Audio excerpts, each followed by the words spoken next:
Said Ministries television program. I'm Jim Jones, the host of the program, and folks, we're so delighted to get to be with you.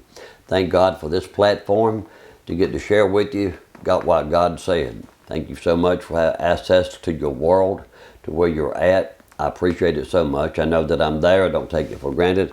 I know that I'm there because you allow me to be, and I just want to say thank you. Thank you so much. This past week, we met a man that watches us weekly. We met a man here in a store here in town, and he walked up to me, and one of the first things he said was, I didn't know if I should speak to you or not, and I wanted to just hug him immediately and say, sir, talk to me anytime. But he let me know that he watches the program. It meant the world to me, folks. It means the world. Anytime you see me out and about anywhere, please talk to me. Please greet me. Would love to talk to you, share with you, and just get to know you, and just know that you're there. Means a lot. Means a lot. Seems as if since my wife passed away, that not as many people have been doing that.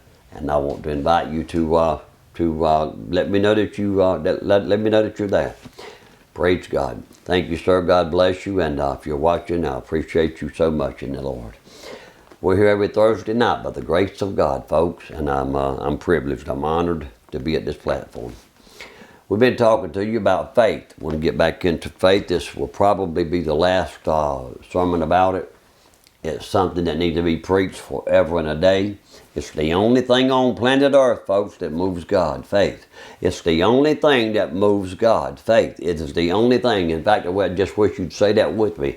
It is the only thing that will move God. Faith. Faith. That's the only thing. Pain does not move God. Tears do not move God. Nothing moves God but faith.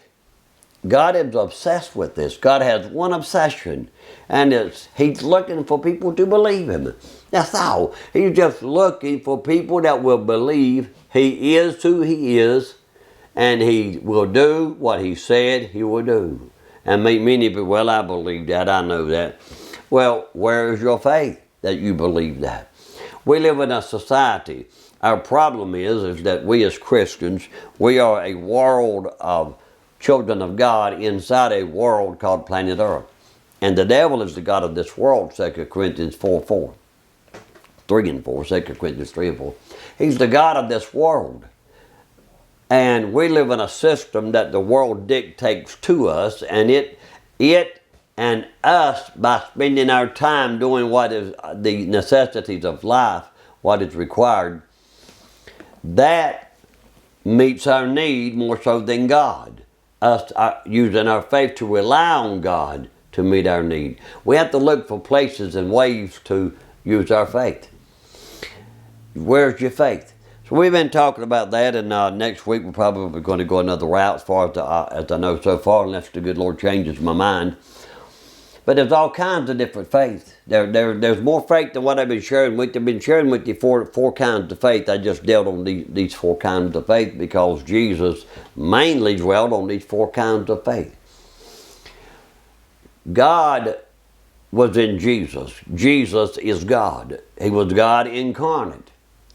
And can you imagine the creator of the world being marveled by the man that He created? But He was in Luke chapter 7.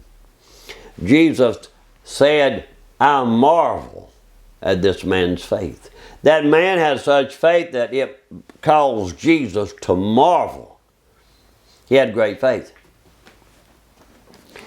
There's four kinds of faith I want to talk to you about. I've been talking to you about the three kinds. Tonight we want to get on the fourth kind, and it'll be probably the last one. There's misplaced faith. Misplaced faith. There's dead faith. Dead. Absolutely dead faith. There's little faith. Actually, I like to go in the order of misplaced faith, little faith, and dead faith. Misplaced faith, little faith, and dead faith. Where is your faith? Jesus said to His disciples, they were on the ship on the sea, in the ship, being tossed by the winds, by the toils of life. It's a story about life itself and the toils and the troubles and the tribulations of what we have to go through in life. And they woke Jesus up and said, Lord, do you not care that we perish? And he said, where's your faith? I'll save you.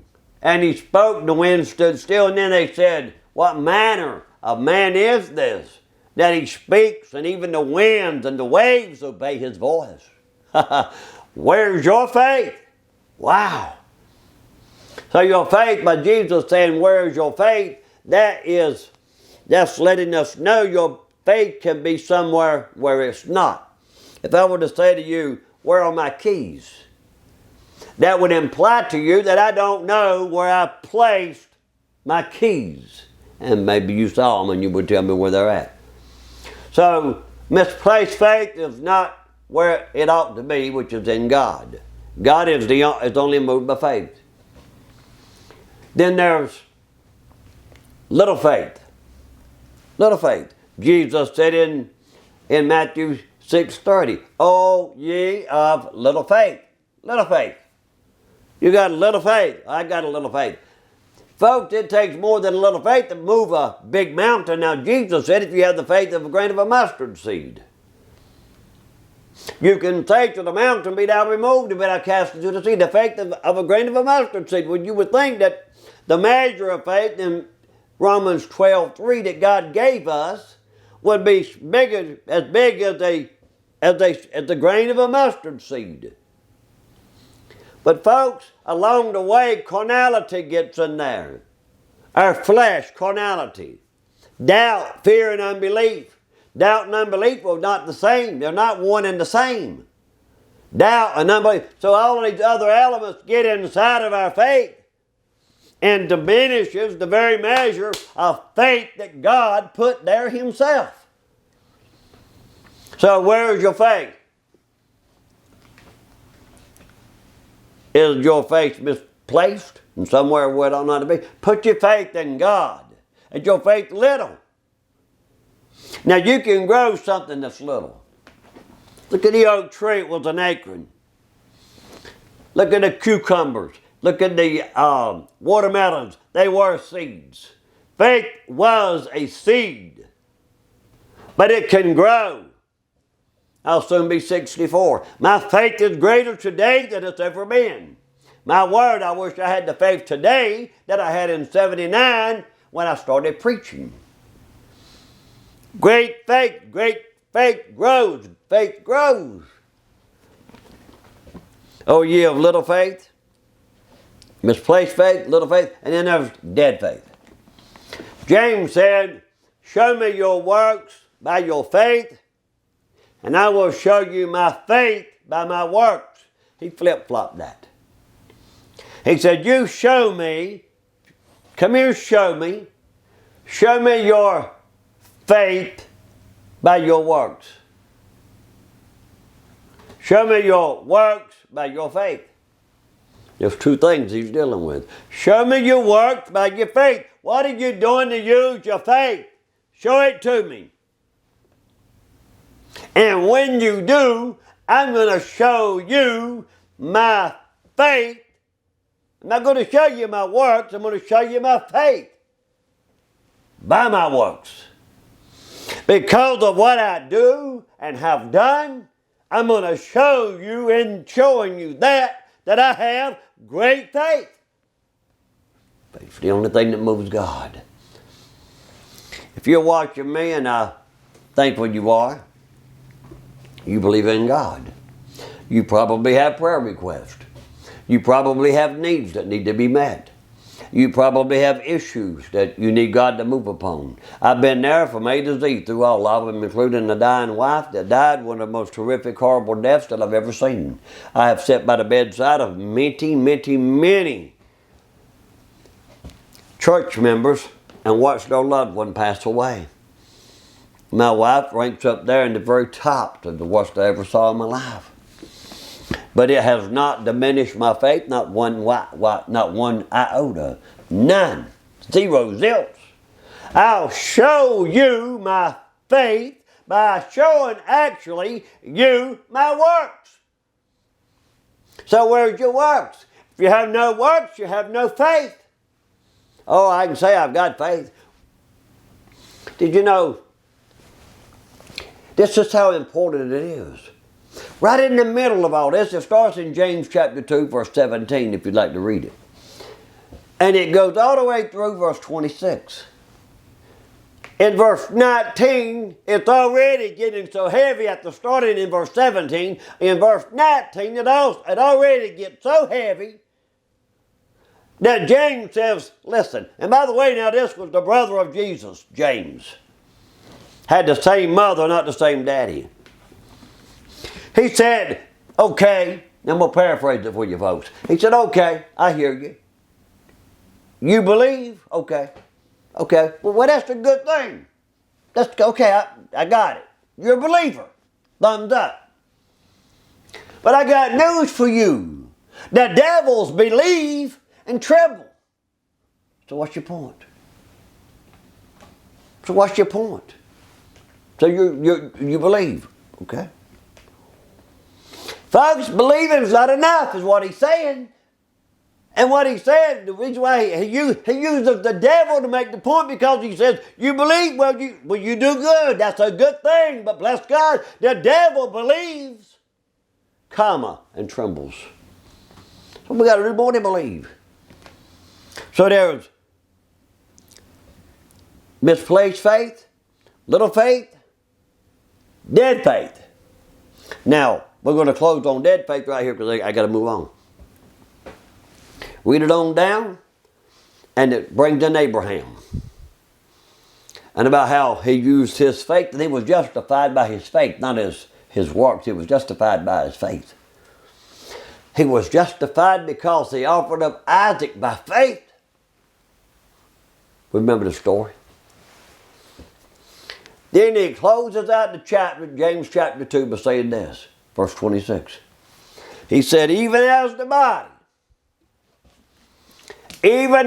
body without the spirit is dead. So faith without works is just that, dead also. You think about that, folks. So now where's your faith? Now, I'm not preaching down to nobody. I'm just trying to get you started to understand. Faith is the only thing that moves God. You got a need, we got a God. But it takes faith to move Him. Believe it? That's wonderful. You're doing good, but you're doing no better than what the devil does. James 2:19 says that. So we got to do better than that and show great faith in great God by showing our God that we have works and that we'll do what we do in faith because we believe that God is there. Glory to His name. As the body without the spirit is dead, so then faith without works is dead. It's as dead as the body without the spirit. Dead. Folks, we can move God. Glory! I said we can move God. You got a need, I got a God. You got a need, I got faith. You got a need, I got a loving God that will move and meet need.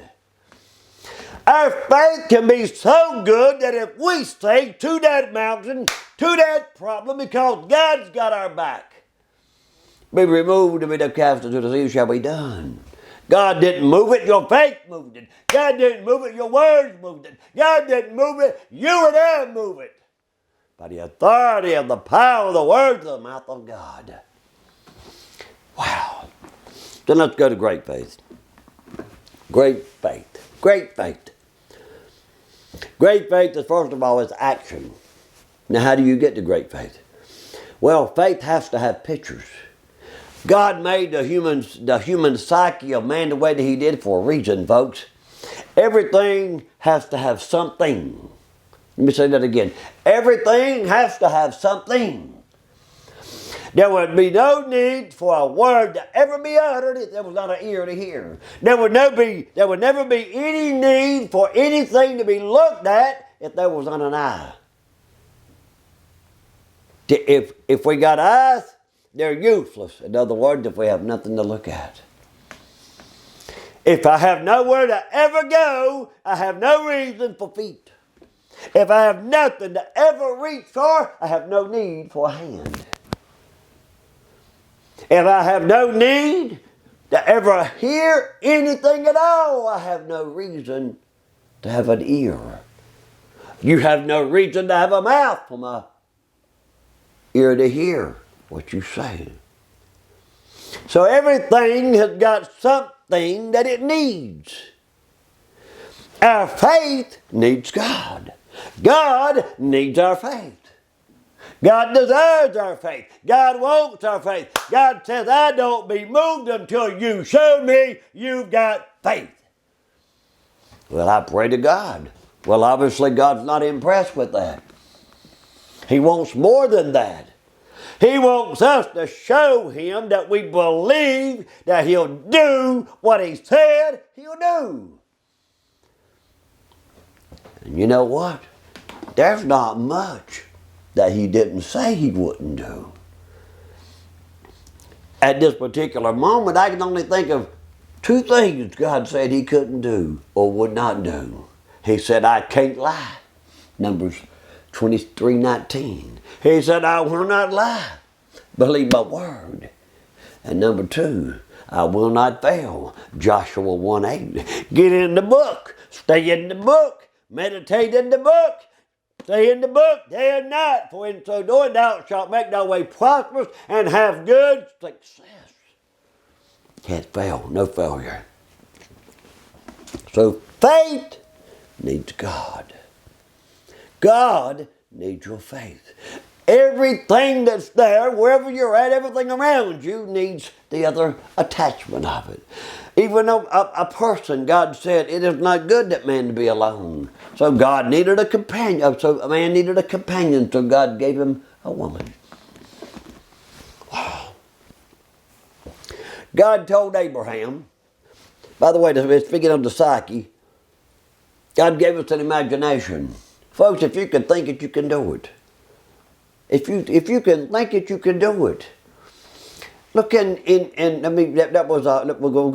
to go to Genesis 15:5, but let's go to Genesis chapter 11 first, about verse 6, I believe it is. No, 4. Maybe it's 4 or 5. Then we're going to build a tower to Baal, the tower of Baal to heaven. And God was watching, and God saw their imaginations. God knows you inside and out. God knows every thought you'll ever think, every word you're going to ever say, every tongue that ever comes off of your mouth, every hair that'll ever be in your head.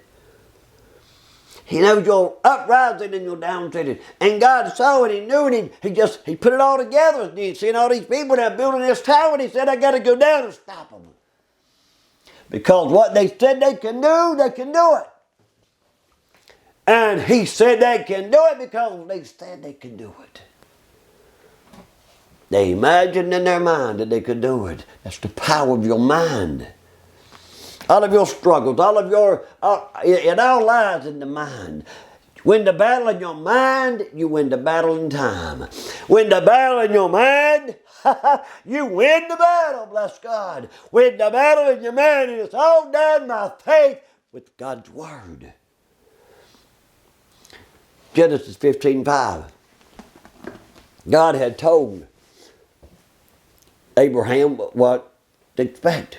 Your children's going to be as the sands of the sea and the stars of the sky. And Abraham just can't wrap his mind around it. Abraham's wrestling with this thing in his mind. He just don't understand how can this be. And so finally, one night God said, come outside, son, come on. Come on, get up. Get up, come on outside. Genesis 15:5. Come on outside. Abraham says, okay. So he gets up, he walks outside, and God says, look up. What do you see? He said, I see stars. How many stars? Innumerable, I can't count them. God said, that's the number of your stars, your children. Them stars are the number of your children. So faith needs to be attached to something. But what it don't need to be attached to, folks, is the need. No, not the need. Not the need. The need needs to be at the bottom of the list. Well, you don't know my need. I certainly do. I've had many a need in my lifetime. Begged and plead with God, and some never got answered. Some never got moved. Some never got taken care of the way I thought they should have got taken care of. But I'm not God. His ways are not our ways. His thoughts are not our thoughts. They're all higher, and He thinks bigger. What we got, a part of God, is great faith in a great God. The Spirit of God made me, and the breath of the Almighty gave me life. So faith needs pictures. What you got to do, great faith, what you got to do is leave where you're at in your mind. Travel in time to the victory. My God, I feel His power. Travel in your mind to the victory, to the need being met. Go there and see what it is that you desire to see. Now, what you want to see in the outcome is a good one, and it's an answer. It may not be the exact one that God's got. His will actually be better than the one you've got. But go there with your faith. Travel there in your mind and your imagination. Go there. Meditate on that thing. See yourself whole. See yourself up and walking again. Somebody's had a stroke and you can't walk. Somebody's had a stroke and you can't talk well anymore. See yourself the way you were a year ago, 2 years ago, 5 years. Begin to imagine in your mind the answer and how it will look when it arrives, and what shape, what form, what color it's going to be. Folks, this is what attracts. This is all in the mind. This is all a spiritual thing. Carnality will never understand this. In fact, carnality would think people like me are kind of cuckoo laracha, you know. If it happens in your mind, it can happen in time. It first happens in your mind. We call it deja vu. How many of you have ever experienced that? I experience that just about on a daily basis. Deja vu. Been there, done that. I sure have been right here. Go there in your mind and see the answer as you portray God to have painted you the picture in your mind of your answer. It won't be long for you'll grow into that. You will grow. You will always be attracted. You will always be pulled into a way of your thought. Tell me your dominant thought. I can predict your future. I'm not into storytelling. I'm not into fortune telling. I'm not talking about that. I'm talking about this. What is your dominant thought? Where is your faith? Is your faith over here? Is it over there? Is it misplaced? Is it little? Is it dead? As the body without the spirit is dead, so faith without works is dead. So now you got to work your faith. You got to do something to exercise your faith.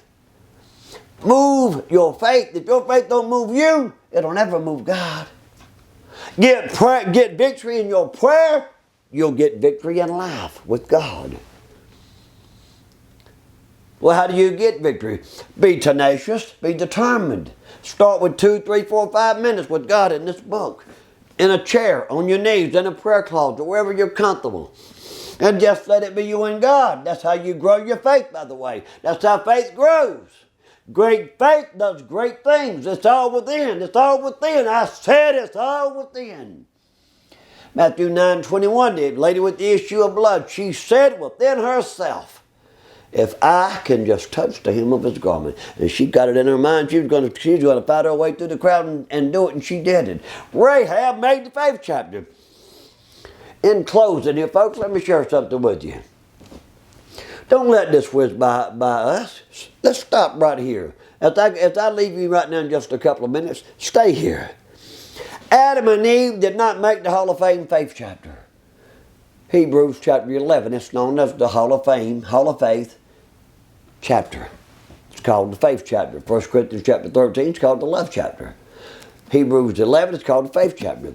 Adam and Eve are not in there. Adam and Eve are not in there. But the harlot is. A prostitute that ran a Brussels house. She made the Hall of Faith. God honored her faith, folks. She worked her faith. Can you imagine? But Adam and Eve were not there. You can have great faith, but it starts from within yourself. Not somebody else. It's okay to pray and ask for prayer. It's okay to reach out. The world belongs to reachers, but reach for God. Reach for this book. Use your words and change the way you see things, and you'll change what you're looking at. You can change your tomorrow today with your faith, your words, your actions. You can have great faith. Be determined and tenacious that you're going to have great faith in a great God. Harlot just simply said, listen, we've heard about you guys and we knew you were coming. You walked all over all of the enemy to get here. And you have sucked the life out of this country. All of the men have no courage and we're as dead people. But would you make a promise, if I spare you and help you to get in here and sneak you in as spouse and out, will you save me? They said, yeah. Then put down the scarlet thread out the window. Folks, take a stand for God and use your faith. Put down the scarlet thread out the window and believe God. Believe God. Tell God right now, say, God, I believe you. I choose to believe you. I choose to have great faith in the great God. I don't want misplaced faith. I don't want little faith. I certainly do not want dead faith. I want faith that's alive and well and a great big God that is alive and well. And folks, God will help you to grow your faith. God bless you. Hope to see you next week.